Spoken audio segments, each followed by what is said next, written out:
Get right into it. There's a Star Destroyer about 3 pairs of the ship. Take out those defenses, or our bombers don't stand a chance. Imperial cruisers are defending the docks. We need them taken out.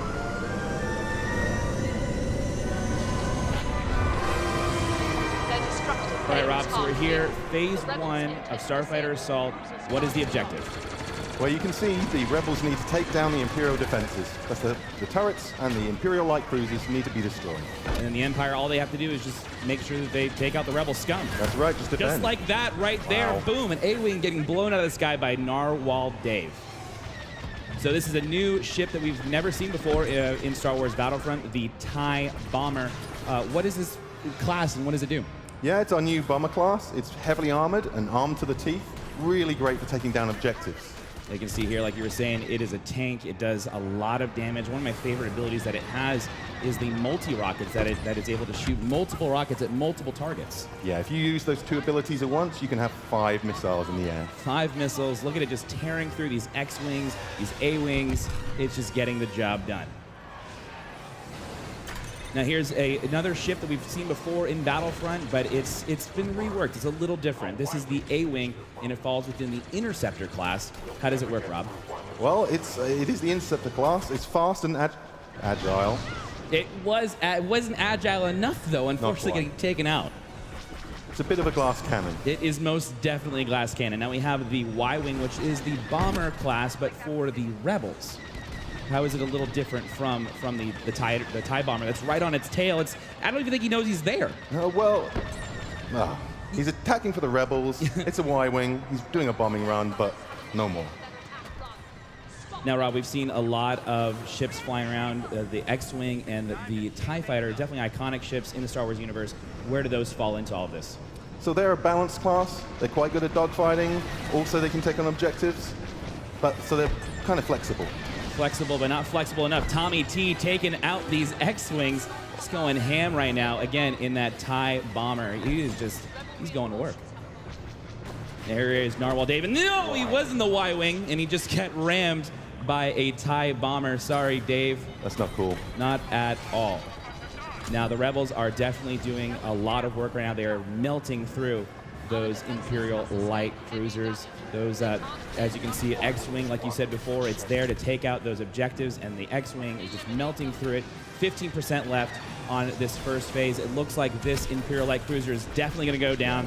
Boom! Here it goes. See you later, dude. He's gone. He's out of here.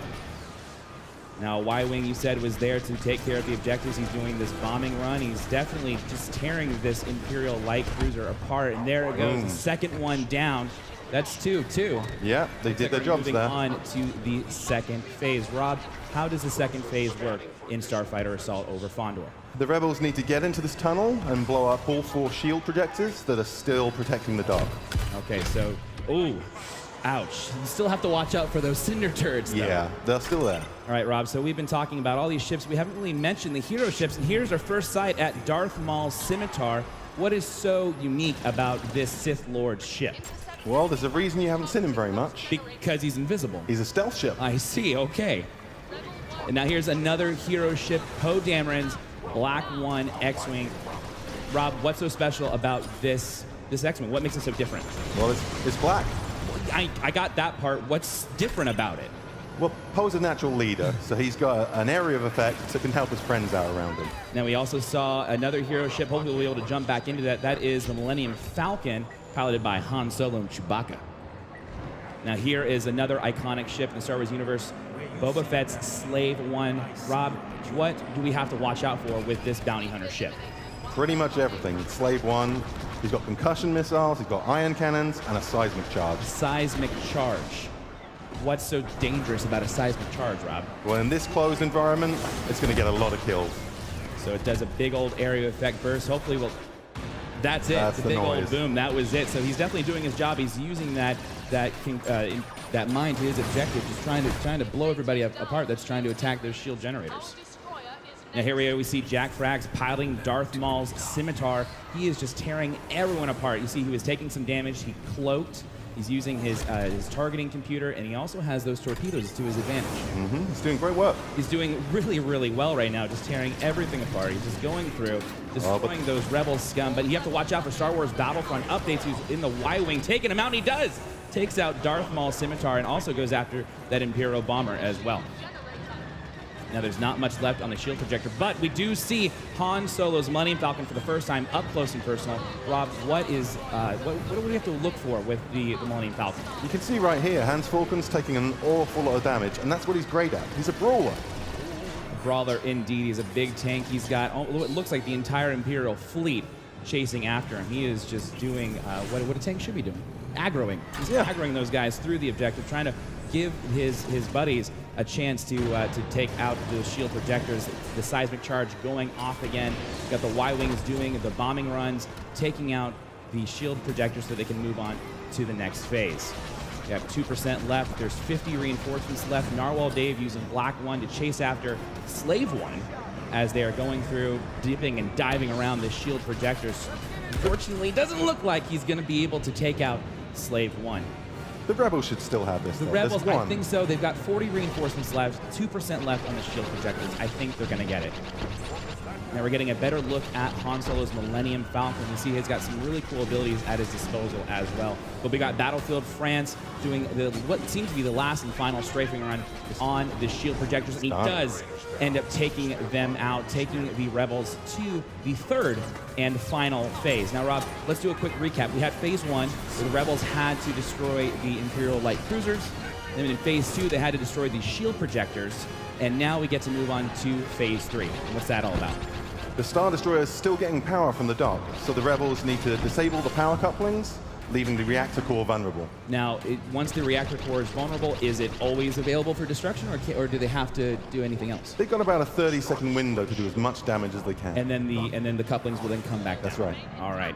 Well, Battlefront updates again, just doing immense work with the Millennium Falcon. But we've got to watch out for this group of TIE bombers that look like they've found prey.